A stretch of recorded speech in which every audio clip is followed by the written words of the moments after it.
Welcome back to Sports on Tap, part of the NEO Sports Insiders Network. I'm Rob Trump. We have Josh Jeffy, Dick, Sean Duffy. And our guests just keep walking in here at Z's Cream and Bean in Hinckley, Ohio. The Brunswick baseball team is here. We have the new head coach, Grant Relic, joining us. We also have Jake Williams. He's a catcher for the team. And Brandon Kenik. He's the first baseman for Brunswick. Guys, thanks for joining us here tonight. Thanks for having us. Yeah, thank you. Thanks for having us. Now, Grant, this is your first season. You guys are 3 games into the books. I'm sure a lot of postponed games with rain and stuff. Talk a little bit about how your season has started and actually how the whole hiring process went for you from start to finish now. Jeez. Yeah, again, thanks for having us on here. When it comes to the hiring process, you guys know me. I've been a Brunswick lifer. All my days here. My dad was the assistant coach for 15 years, so was in the program, was an assistant for 5 years under Todd Winston, then was the JV coach for the last couple years. And my opportunity came and was able to get it and take it, and, the program's off and running right now. I got 2 good senior captains here, and Jake and Brandon, who, are kind of filling that void and carrying us right now. It's early in the season. Yeah, we've had probably about 3 games postponed right now. We're 2-1 on the season. Had a close game against Benedictine, won 11-9. Beat a Euclid team on Monday, 20-0. Our pitcher Tyler Pastorelli threw a no-hitter in his first varsity start. Today we faced Solon, who was a Final Four team last year, and we battled with them. We lost 6-5 at home. It was back and forth, and it was one of those games that, even if you lose it, you still come out feeling pretty good because you know that you can compete with almost anybody. Solon's always a tough team. And, me and Grant go way back playing a long time ago. So it's always great to see the Brunswick alum, come back. And I know you'll do a great job. Talk a little bit about your seniors here. You have Jake Williams, catcher, middle infielder, and what a great batting average he had last year coming into this year. Talk a little bit about what he's done for you as a captain this year so far. Yeah, Jake's kind of, he's been the catalyst of the program. This is his 4th year on the varsity team. He sits there in the 3-hole for us. Nobody seems to want to pitch to him right now. Out of 13 at-bats we were just talking about, he's got 7 walks already on the year. But, we got his little brother Mike right behind him, who is kind of one of those kids that just has raw talent, ability. Also a catcher, third baseman, and then we follow it up with BK right behind him. And Brandon right now is hitting about 650 on the year. Hit a home run against Euclid. So like I said, it's good to have these guys. But then we got some other seniors, Alex Manier, Nick Jenkins, Jeremy Carthan. I'm probably Connor Daly, Cameron Sasala, our center fielder. We got some guys that are out there that, have been with the program for a little bit. And the nice thing is I've coached them at the JV level, so they're used to my style. So we're having a lot of fun with it. We're just getting started this year. So we're expecting big things. And talk about your pitching too. Talk about some of the guys. I think you mentioned in the newspaper about some of these guys aren't as experienced as what Brunswick's had, but so far it looks like they're doing a pretty nice job through 3 games. Yeah, we got Jeremy Carthan's a senior who's back from the varsity team last year. I think he was 3-0 last year. He's kind of a crafty lefty type guy who doesn't really throw hard, but he throws strikes. He get guys out. We got another senior this year that I forgot about, Quinn Villarreal, who's kind of a bullpen guy, one of those really good ones, dependable that you can count on at any moment. And then we're looking for some juniors to step up. Again, Tyler Pastorelli threw against Euclid. He's got a lot of potential, got a lot of pop on the ball. He's got a nice little breaking ball. Threw a no-hitter against Euclid. He's a great kid, comes from a baseball family, knows how to play the game. Johnny Onderak, who's another junior, started today. He's kind of got a weird, funky motion like Johnny Cueto, and he's got his glasses on and eye black and pants pulled up, and but he's a bulldog. He's the type of kid that's going to go out and he's going to compete. And then Jack Gillespie, another pitcher he's a junior that was on the varsity team last year, didn't get a ton of innings, but Had him as a freshman on the JV team and was really impressive. So we're expecting big things out of him. There's a lot of guys. We got about 12 to 14 guys that we kind of can count on at any moment to get out there and be able to throw strikes, so we can mix and match some guys and things like that. And so we're hoping by the end of the year some guys will solidify those positions and spots, and then by the end of the year hopefully it'll be a team that people really don't want to face. And Jake and Brandon, you guys are seniors. Jake, this is your fourth year on varsity. Yes. Talk a little bit about your how things have changed for you personally. As a being a freshman starter to where you're at as a senior. Like, had there been being a 4-year starter, obviously a lot to give to your younger teammates. Talk a little bit about about the shift and as everything's gone through your career. All right, so coming in as a freshman, it was a big learning curve for me. Game was fast, and I wasn't a everyday starter. Me and the senior catcher at the time were kind of splitting time 50-50, and when I got my shot, I did everything I could to try to win that starting role, try to take over every day, and you know what, just really working hard over the past 3-4 years has helped me slow the game down and really make it a lot easier on me mentally and physically. And from a leadership standpoint, how has it been shifting in from from a junior to a senior? Because Coach Relic said he's relying on you guys a lot to kind of to bridge the gap in between with the coaching change. How have you guys been handling that with your younger teammates? There's a lot of guys on the team, first year guys at the varsity level, and main thing is we just try to help them as much as we can, because obviously they've never been there before, and they're nervous. I know I was, so I just want to help them through as the seniors when I was a freshman helped me. Brandon?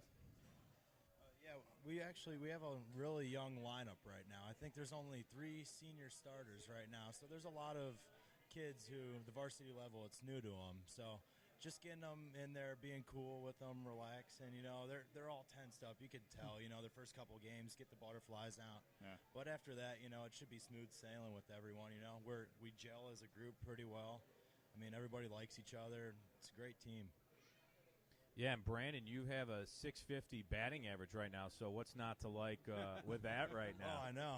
Yeah. and right. They walk him because they want to get him, and then they got to pitch to me. So how nice is that for you? It's great. I love it. I mean, does that not so much for Jake though. Yeah, I know. It's miserable for me. No, man, your OPS has to be pretty high. I was going to say. Always on. Oh, yeah, it's up there now. Yeah, there's nothing wrong with a walk. I mean, it stinks you can't swing the bat, but, on-base percentage, getting on base for the other guys. It all counts. Your time will come, I'm sure. Soon enough. But does that make you a little bit nervous knowing that now you have runners on base, or do you actually like that, they're walking him to get to you, and you're like, all right, now I need to make these guys pay? I really don't think. I just go through the same approach every time, whether I could have bases loaded. I'm going up there like there's nobody on, just going up there doing my thing, just staying simple with everything through my swing, and that's how I go about it. That's smart. You don't want to overthink. The old Manny Ramirez. Yeah. Like it. Yeah. One question I have for Jake is, as a catcher, looks based on the information I have, you kind of play catcher and middle infielder a little bit. Yeah. You're as Coach Relic mentioned, he's got about 14 guys, all with different styles. Some, are hard throwers. Some have some wonky deliveries, things like that. How different or how much of a transition is it for you for each pitcher? Is there a plan going in, or is it more just kind of how the game progresses? Obviously, as any pitching staff, we have different plans for different guys. Obviously the guys that don't throw as hard, we're not trying to bust guys in, right. trying to get them on the hands, because that's dangerous. But the guys that don't throw as hard, we try to be crafty with, and the guys that throw hard, we can be a little more aggressive, go at guys. Okay. Do you have the freedom to kind of to call the pitches? You rely on Coach Relic at all? Actually, me and Coach Moville, the pitching coach, we kind of work together. We bounce ideas off of each other back and forth. He calls pitches, and then we have conversations about what's working, what's not, how we want to approach certain hitters, and kind of I don't know. I don't call the game, but I kind of influence the game, I guess.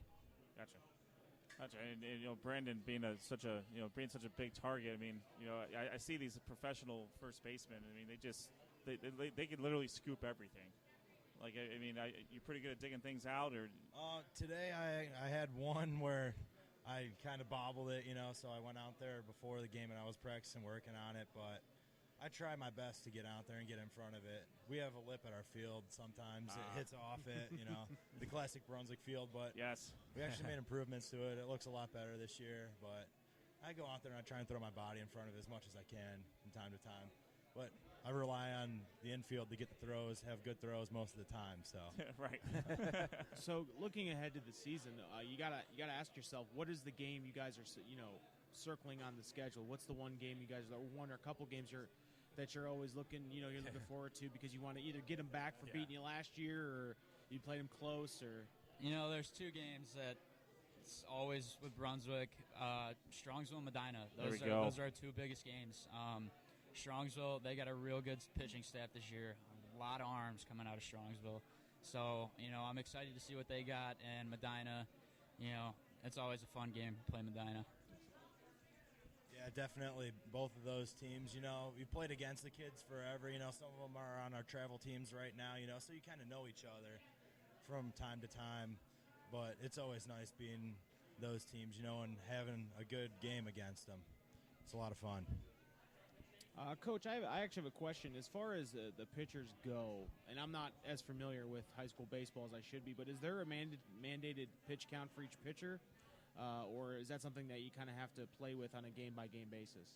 Yeah, actually this year the OHSAA just instituted a pitch count rule. Oh. Where there is, if you throw... I'm trying to be exact on what it is, but it's like if you throw between 1 and 30 pitches, you have to have 1 day's rest in between. Oh, really? Okay. You go from 30 to about 55 to 60, you have to have 2 days in between. And it's actually kind of ridiculous because the max it's not a max amount of pitches, but if you throw 125 pitches in a game, you have to have 3 days off in between, which most baseball people would tell you, first of all, if you're throwing 125 pitches, you're probably not doing something right. Yeah, right. And your coach left you in way too long. Yeah.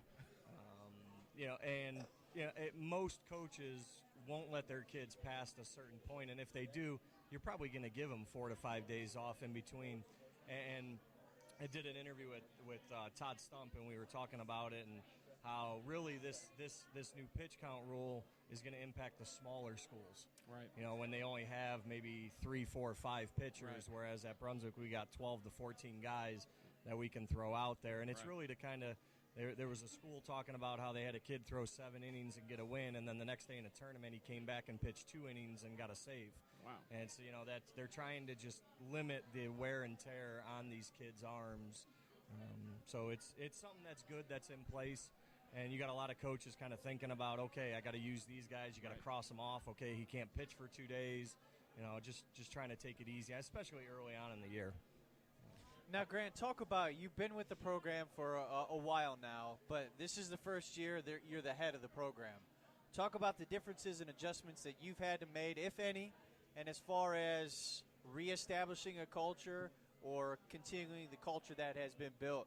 Talk about any of the challenges or any differences that you have faced so far.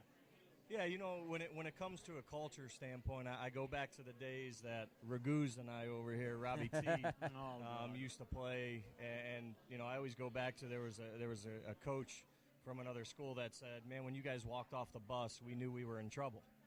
And when he said that, I try to talk to these guys about that. It's the way you carry yourself. It's the way that you mentally just go about your business. And not coming off looking sloppy, you're ready to go, all that stuff, you're in the dugout. That can have an intimidating factor on the other team. So we're just trying to get that culture, but we want to have fun. It's a culture where we're having fun, and obviously winning helps that. But it's, when it comes to changing the culture at all or anything, I learned a lot from Bill Fry, the late Bill Fry, from my father who was a coach. Yep. Coach Winston, who I was there for a long time, I really kind of soak up a lot of stuff from him. I find myself saying a lot of things that he used to say. Probably the biggest challenge really is organization. I mean, it is a all year round. You're dealing with parents and community people, and you really just don't have you wish you had more time to just physically coach. But, it comes with the territory, being a head coach, and I like that role. I like being in charge of things. I like being able to set the practice schedule and, give guys day off when we think that we might need a day off. And I think hopefully the guys, again, a lot of these guys have played for me before, so they know what the culture is kind of like, so it's nothing new for them.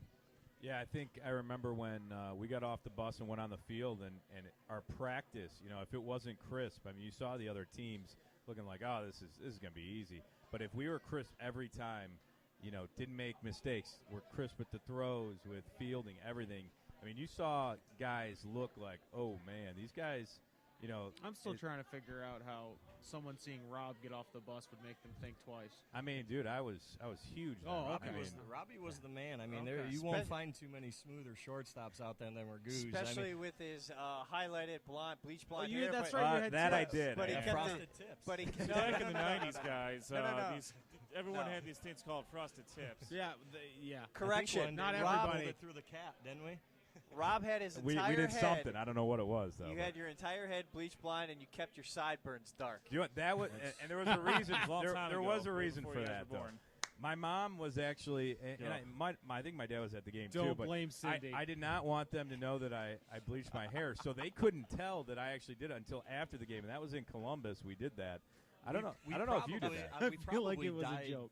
your brothers, and we probably Look got what in you did, trouble. Rob. So we Look had what to you do did, yours. Sean. You're probably right.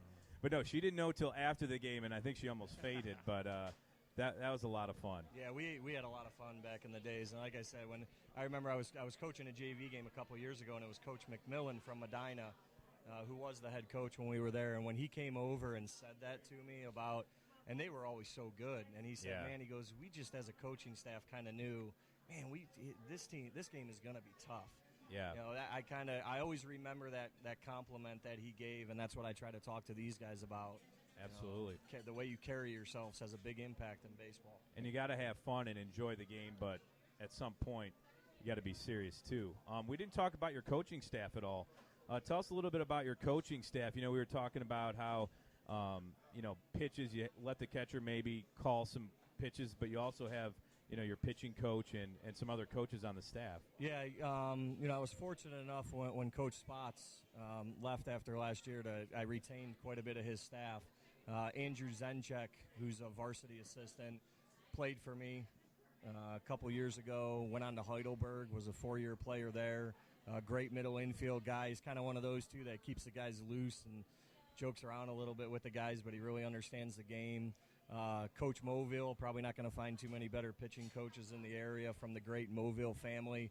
I was going to say, was he one from Berea? He's the one from Berea that was a year younger than us. He played in the Chicago White Sox organization for a little bit. And then, his brothers, one played at Ignatius, one played at Eds. They all played, professional baseball. And, he really he takes all the pitchers and he does his own thing. He's got his own workout. He calls pitches. He knows all the ins and outs of all of his pitchers. So it's a really good thing. And then really it kind of trickles down, too, to our younger levels. At the JV, we got Ricky Skozen, who's in his second year with the program. Justin Sidlowski, another guy who's a pitching guy, was at Twinsburg. And then at the freshman level, Ricky Manko, who played for me years ago. Matt Kostelik, a.k.a. Whitey, was a pitcher for Brunswick and then went on to pitch in college for several years. So we got a nice staff. Again, part of it is we all get along. We have fun. It just makes it a lot easier to be around people when we're like that. Now, talk about the younger, like the youth levels. How do you get that culture down at the younger levels all the way up? This 1 year, obviously taken over this year, one of the things that we're going to really try to do is get involved with the youth programs in Brunswick, too. You obviously have BYS, which is the local organization, but, in Brunswick you have Premier, you have Batcage, you have Ohio Athletics, you got all these different organizations. We have thousands of kids that are out there playing baseball. And the nice thing is they're all really getting coached at the proper level. So we're really going to start implementing, try to do some clinics with coaches and with the kids, and really kind of start to have fun with them a little bit, and hopefully that'll translate on up. When you talk about all the high school kids, we try out together. Some of our practices early on are together, so that way the freshmen see the way that guys like Jake and Brandon are practicing, and they're like, okay, I can't just show up, and go through the motions. This is how these guys practice. So it's really the leadership role that these guys have, showing the younger guys how things are done to motivate them to want to be better as well. Hey, and guys, with this being your senior year, you guys have an idea what you're doing for college? So you're going to Tiffin, if I'm not mistaken? Yeah, Tiffin University. What do you plan on studying there? Education. Very nice. History. Cool. Yeah. Going for the high school history teacher? Yep, that's right.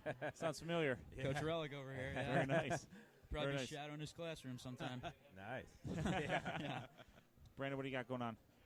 Right now, I'm looking at a few colleges, two for the baseball I would be playing, Bluffton University and Hiram College, smaller level D3 schools, but I like them a lot, so it's just going to come down to this decision in a couple weeks here. Very so nice. We'll go from there. Do you know what you're going to study? Business management. There we go. Nice. Yes. That's what I'm talking about. Yes. Ed's very proud. Hey, we got one. It's very general, but it fits everywhere. Believe you me. Yes. Coach Ralph talked about some of the younger, the youth levels, and do you guys involve yourselves in what's going on with the youth levels as well? Try to maybe pop out to some clinics and show some of the younger guys what's going on and kind of expose yourselves to them. Definitely in the fall of last year, like in 2016, a couple months ago, we put on a clinic, and we had probably about 12 guys, 15 guys from varsity and JV level come out and help. The kids, they look up to us. They see, varsity JV players here. These kids, that could be us one day, and that's a goal they're gonna put out for themselves and set for later on in life as they grow. You guys were instructing the kids too, weren't you? Yeah, definitely. Because my daughter was on the softball side, so that was. I know she had fun. I mean, she's 8, but she's still learning the game, so that was fun, and that's part of what Coach Relic was talking about, getting more involved. Jake, you have aspirations. Are you playing baseball? Yeah, I am playing college baseball. Good. Yes. Well, good luck. Good luck to both of you. Absolutely. Thank you. Good luck on the season, too. Yeah, good. Yeah. Thank you. You still got a long way to go. And Coach Relic, thank you for coming on. Best of luck this season, and hope you can have the same kind of career coaching as Mr. Fry did. Yeah, that's the one I look up to. I mean, he was a guy that, again, with my dad being the assistant coach for years, I spent a lot of time with him, and he was a unique personality to say the least. But we all knew that, but he was a great great guy. He was a great guy, great coach, and that's why I do what I do. Is I've had great coaches in my life, and I want to be able to leave that lasting impression on the kids. I want them coming back to games. I want them coming back to alumni golf outings, and I want to be able to keep in touch with them, and I want to be coaching for as long as I possibly can, and then eventually you have their kids, and those types of things playing for you. So, I appreciate you guys having us on. Hopefully, we'll be tearing it up here on the ball field pretty soon, and next time we come out here, hopefully we'll be talking about some championships that we've won. That's right. After the season, I'd love to have you guys back on, and your dad and Bill Fry, great coaches. So good luck, you guys. Thank you very much for coming on. Yeah, thanks for coming on. Thank you, guys. That's head coach of the Brunswick Blue Devils baseball team, Grant Relic, joins us, along with Jake Williams, who's a catcher, and Brandon Kenik, who's the first base. I want to thank them for joining us. All right, when we come back, more Brunswick sports coming up. Brunswick wrestling on the way as they wait in the wings. Logan Heel and Nick Kousis coming up next.